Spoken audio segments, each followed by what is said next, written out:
Hi, this is Derek with Automatic Door and Hardware. Today we are looking at the ED400 motor. We are going to check it for ohms to check if the motor is good, as well as short circuit testing it.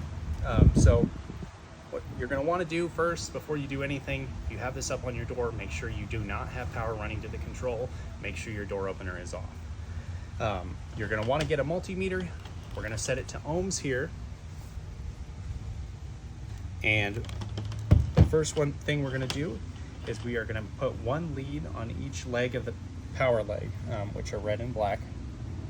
And you should be reading anywhere from 16 to 30 ohms. And this is only good for the ED400s with the blue and the white controller. So as you can see, 19.5 ohms, we are within spec.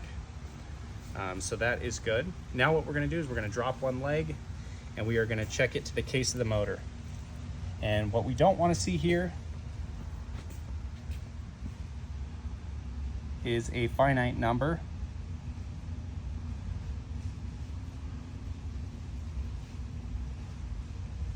If you see it jump around like that, it's actually okay.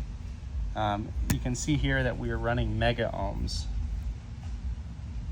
So ideally you want it just to be overload, OL for overload, but if it jumps around like that, sometimes it will. That's okay as well, as long as you're in mega ohms and it's not closer to zero, which would be a direct short.